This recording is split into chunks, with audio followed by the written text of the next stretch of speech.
Well, it's about 1:15 on day 34.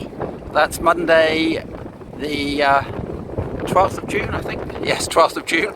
And I've just left Lerwick Harbour and I'm heading out through Bressay Sound down to the Isle of Musa and then Grutness Foe.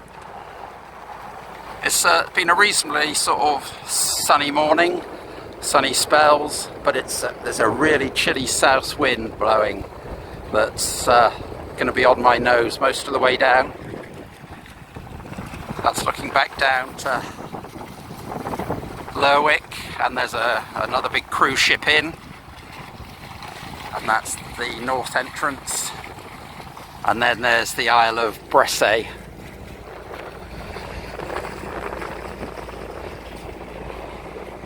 So Ted's looking forward to our next leg of the journey down to the south. So it's about 5 to 4 on day 34 and I've landed on the small Isle of Musa.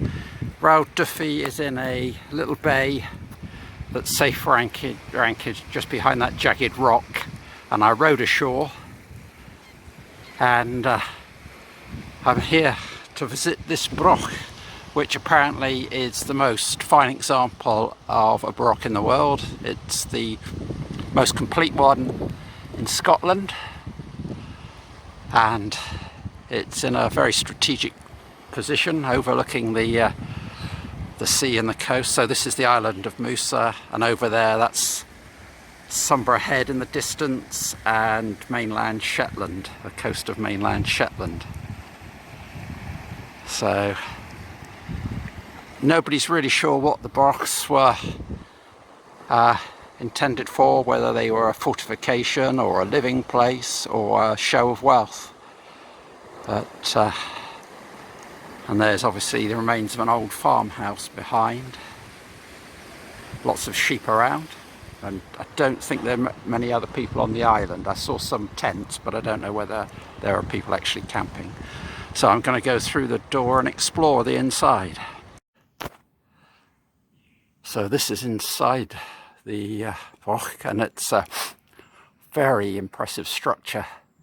There would have been, I think, multiple layers and roofs, and there's a wire netting over the top to stop the birds getting in. But there are sort of fireplaces and examples of where the timber floors must have been.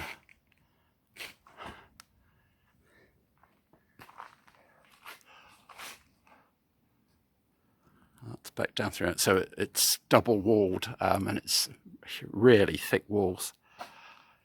And there are gaps through to the outer wall. So, and I'm not sure whether that's a well in the middle. When I was at Jarlshof, there was a well in the middle of the broch there. So whether that's the same, I don't know. So these alcoves in the wall aren't access to the outer chamber, but they're little rooms off all the way around. So I guess they must have been like sleeping quarters. And goes all the way up, and I guess one of them would have been a fireplace that goes right to the top, or whether that was in the middle, I don't know. Yeah, so that's looking back to the door. Yeah, it's a very impressive structure. Well, it's about 5:05 on day 34 and I'm heading down to Sunborough Head, and I'm going to be in a small marina in Grutness Voe, and it's sort of quite a nice sunny afternoon, and I've actually got my coat off, but it's very hazy, and Sunborough Head isn't really, I can just about make it out in the distance. It's very sort of hazy and misty, and even though the mainland's only a couple of miles away, that's quite hazy.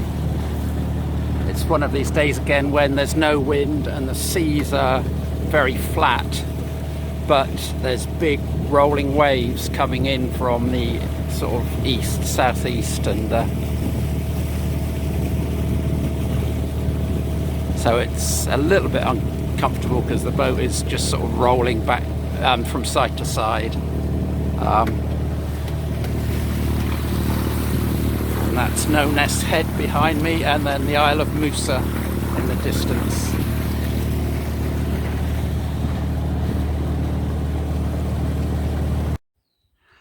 Well, it's about 5 to 7, day 34, and I'm in a lovely little boating club marina called Ness Marina, that's on the Grutness of Vaux, just by Sunborough Head and by the airport. And it's only meant for small boats, but they've been able to accommodate me. And it's a beautiful evening, and it's a beautiful sheltered spot here, so I'm going to be very comfortable overnight. It's mainly fishing boats and little leisure boats, and across there is all the that's Shetland Airport there, and beyond that is Jarlshof, the site I've visited.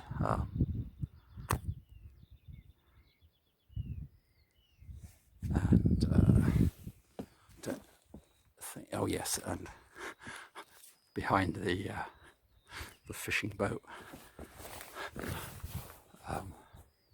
there's oh, it's not in focus, but there's the Sunborough Head there, so that's where I'll be heading out through past tomorrow.